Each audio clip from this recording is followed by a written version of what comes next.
Graças e paz, meus amados irmãos. Segunda parte da mensagem do pastor Augusto Nicodemos. Pregação em Gênesis, capítulo 1, versículos 1 e 2. Uma mensagem muito abençoadora, você não faz ideia. Muito abençoadora. Ele vai trazer, assim, reflexões muito interessantes e muito edificantes para a sua vida, tá bom? Então, convido você a assistir até o final esse trecho dessa mensagem aqui, que eu tenho certeza que vai ser impactante também para você. Compartilhe aí com seus amigos para que eles também sejam abençoados. Lembrando, meus queridos, nós somos autorizados pela equipe do pastor Augusto Nicodemos, tá bom? Somos um canal autorizados aí para utilizar o conteúdo do pastor. Lembrando ainda, meus queridos, que se você quiser assistir a mensagem completa, o link para o canal do pastor estará aqui na descrição do vídeo. Que Deus abençoe cada um de vocês. A gente pergunta, né, como é que Moisés soube de tudo isso? Quais foram as fontes que Moisés usou para escrever? Ele certamente não estava lá no início, né? Então como é que ele sabe que foram 7 dias? Como é que ele sabe a sequência? Ele não estava lá no jardim quando o homem caiu. Quais são as fontes de informação para Moisés ter escrito esse livro? Com certeza, em primeiro lugar, revelações diretas de Deus. O tempo todo, no Pentateuco, Moisés aparece como sendo aquele com quem Deus falava, como quem fala com seu amigo. Deus aparecia a Moisés e eles conversavam cara a cara, cara a cara. Então, quanta coisa Moisés não recebeu diretamente de Deus. Além disso, haviam as tradições orais que remontavam lá ao próprio Éden. Adão passou para os seus filhos, o que é que aconteceu? Que passaram para os seus filhos de geração em geração. Deus preservando até que chegasse em Moisés a tradição oral daquilo que tinha acontecido lá no início, o testemunho ocular de quem esteve lá, Adão e Eva, até chegar a Moisés. Já tinha algumas fontes escritas, inclusive, que circulavam com algumas dessas histórias. Nós lemos no Pentateuco menção ao livro dos justos. Livro dos justos. Que livro é esse? A gente não tem ideia, mas é uma fonte escrita que talvez foi usada por Moisés para compor o Pentateuco e que remonta lá ao começo. É verdade que havia relatos da criação entre outros povos, nós sabemos disso. Além do livro de Gênesis, você encontra relato entre os sumérios, você encontra relatos babilônicos e dos egípcios a respeito de como tudo começou, de como as coisas tiveram origem. E Moisés era versado em toda a sabedoria e toda a ciência do Egito. Nos diz lá o livro de Êxodo, ele foi criado na corte de Faraó. Ele tinha acesso a todas essas cosmogonias, é o nome que a gente dá, a origem dos céus, ou teogonias, a origem dos deuses. Isso era comum naqueles povos. Moisés tinha acesso a tudo isso. E é interessante que essas histórias, né, elas falam sempre de que no começo era um caos primitivo. As águas e as trevas sempre existiram e os deuses brigavam entre si. Tinha um Deus que era o Deus principal que queria manter ordem, mas os subdeuses viviam brigando, era uma confusão. Que diferença, se você um dia tiver a oportunidade, leia o relato das teogonias ou cosmogonias dos pagãos, descrevendo como é que tudo começou e compare com o relato de Gênesis. Você vai ver que diferença marcante. O que nós temos aqui é o relato verdadeiro que foi preservado por Deus de como tudo começou. Deus, através da descendência de Sete, uma vez que Abel morreu, da descendência de Sete, Deus veio preservando via Noé e até chegar em Moisés, que relatou e que serve de base, então, para o livro de Gênesis que nós temos aqui. Então estas são algumas questões iniciais a respeito do livro de Gênesis. Elas são importantes porque nos dão o quadro maior e vão nos ajudar a entender algumas das coisas que nós encontramos aqui nesses capítulos iniciais. Depois, vencidas essas questões, vamos então ver primeiro o que Moisés ensina sobre Deus nesses 2 versículos. No princípio Deus criou os céus e a terra era sem forma e vazia. Havia trevas sobre a face do abismo e o Espírito de Deus se movia sobre as águas. O que nós aprendemos sobre Deus a partir desse relato? Primeiro, que Deus sempre existiu. Você nota que Moisés aqui não explica a origem de Deus. Ele apresenta Deus. No princípio, Deus. Quem Deus é, de onde Ele veio, nenhuma palavra. Deus é apresentado como sendo autoexistente, como sendo eterno, não tem princípio, não tem fim. Ele já existia antes do mundo ser criado. Em contraste com os deuses do Antigo Oriente, nessas teogonias que eu falei, que de alguma forma foram gerados do caos da matéria, que viviam em conflito entre si, o Deus de Israel é simplesmente apresentado como aquele Deus autoexistente, para quem não se precisa dar explicação. Por isso que o nome dele mais adiante, quando ele se revela, é esse, Yahweh. Eu sou o que sou. Você não tem como me definir. Eu sou o que sou. No princípio, Deus. Ele é antes de todas as coisas, ele sempre existiu, ele não tem início, ele não tem começo, ele não foi gerado. Nunca houve um momento de tudo que existe em que Deus não fosse. Ele era, é e sempre será o que ele é. Eu sou o que sou. Segundo, nós aprendemos que Deus é um ser pessoal e não uma mera força ativa. Deus tem um plano, ele tem um propósito, ele teve um objetivo ao criar.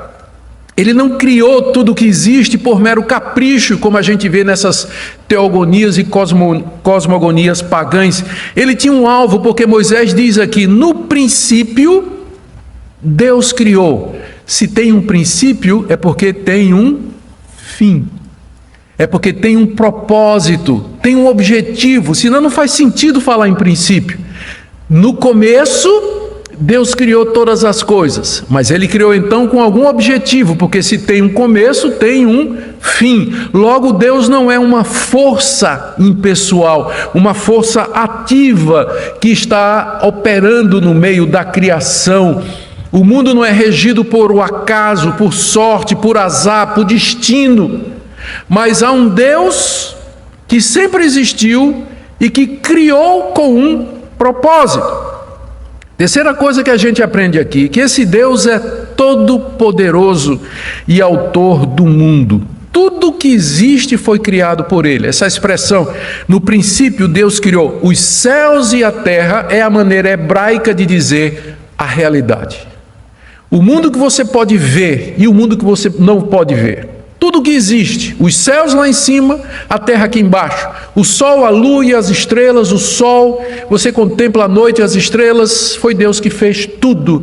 E olhando a natureza, os animais, a vida, o ser humano, os detalhes geográficos, não existe nada da realidade que não tenha sido criado por Deus. Aliás, essa palavra criar, no princípio Deus criou, é o verbo hebraico bará. Toda vez que ele aparece no Antigo Testamento, o sujeito é Deus. Nunca tem, e o homem criou, bará, nunca. Sempre é Deus quem cria. Esse tipo de ação é atribuída a Deus somente. Portanto, nós dizemos que ele criou pela sua palavra, ele criou pelo seu poder, criou tudo, ex nihilo, é uma expressão latina que é usada para dizer do nada. Ele criou do nada, não havia nada antes. Ele trouxe à existência tudo o que existe pela sua palavra, que é diferente do relato da criação que os egípcios tinham ensinado aos israelitas. Eles aprenderam durante 400 anos que acreditava na eternidade da matéria, que a matéria existia, a água era eterna, que os deuses saíram de lá. Nada. Deus criou ex nihilo, do nada. Só pela sua palavra ele criou. Portanto, tudo pertence a Deus. E ele pode dar a quem ele quer. Ele salva quem ele quer, ele entrega a terra a quem ele quer, ele faz o que ele quer com a sua criação, porque ele é o Deus Todo-Poderoso. Aliás, o nome para Deus aqui, Elohim, é o nome que também é usado em toda a Bíblia hebraica, às vezes para Deus e às vezes para os deuses, inclusive na forma plural, não está falando da Trindade ainda, mas significa aquele que é forte, aquele que é poderoso. Esse é um dos nomes de Deus. O nome pelo qual ele vai se dar a conhecer a Israel é Yahweh, que é o Deus da aliança. Eu sou o que sou. Mas aqui ele é chamado de o poderoso, exatamente porque do nada ele criou todas as coisas. Pela sua palavra ele trouxe à existência tudo o que há. Quarta coisa que nós aprendemos aqui, que Deus é distinto da sua criação. Isso aqui é muito importante, gente. No princípio, Deus criou os céus e a terra. Deus já existia antes da sua criação, sem ela, na eternidade. A criação, ou tudo que existe, foi criado fora de Deus, por assim dizer, numa realidade, numa existência distinta dele. Quando nós dizemos, veja como isso é importante, quando a gente diz assim, Deus está nos céus, é uma maneira figurada de dizer, porque antes que os céus existissem, Deus já existia. Então Deus não está preso no céu, Ele não mora no céu, porque Ele é quem trouxe à existência os céus, a terra. Ele é distinto da sua criação. Os deuses egípcios e os deuses cananeus, eles não faziam essa distinção. Para eles, deuses e natureza eram uma coisa só. Os deuses eram forças presentes em todo lugar, com os seres vivos. É o que a gente chama de panteísmo ou panenteísmo. Tudo é Deus, ou tudo está em Deus. Era a visão das religiões daquela época, que a natureza era divina. Por isso ele adorava o boi, a vaca, o bode. Por isso adorava o sol, lua, estrela, porque para eles os deuses estavam misturados com a natureza. Mas o nosso Deus é distinto da natureza. Deus não é o mundo e nem o mundo é Deus. Deus não é a alma do mundo, como nas religiões pagãs. Ele é completamente diferenciado. Aliás, foi isso que deu origem à ciência moderna, se vocês nunca se perceberam do fato. Já se perguntaram por que é que a ciência moderna, ela nasce na Europa cristianizada, período medieval, quando já existiam civilizações mais antigas e de muito conhecimento, como os gregos, como os egípcios, a China, que são culturas milenares, bem antes da Europa cristã medieval. É porque todas essas culturas eram panteístas. Tentar entender a natureza era mexer com o segredo dos deuses, porque os deuses estavam em todo lugar. O trovão era Deus, o raio era um Deus, né? Thor, o Deus do trovão, vai mexer com o trovão, você vai mexer com Thor. E quem quer mexer com esse Deus, né? Eu usei o Deus mais popular por conta das séries aí, não é? Mas o cristianismo chegou e disse, no princípio criou Deus os céus e a terra. Pode examinar a terra. Foi Deus que criou. Você não vai estar mexendo com Deus. Examina para ver como é que Deus fez. Todos os primeiros grandes cientistas, eles tinham base cristã. Eles nos deram os modernos ramos da ciência exatamente porque o cristianismo desmistificou a natureza e permitiu que o homem começasse a analisar suas leis, criar a ciência e daí a tecnologia para o bem da humanidade. Hoje o cristianismo está sendo afastado da academia, mas não pode negar a sua herança. Os modernos ramos da ciência moderna nasceram exatamente do interesse do homem descobrir como o universo funciona. Isso só foi possível porque o cristianismo desmistificou, desdeificou a natureza e disse: Deus não é a natureza, nem a natureza é Deus. Deus criou toda a realidade. Ele é distinto da sua criação.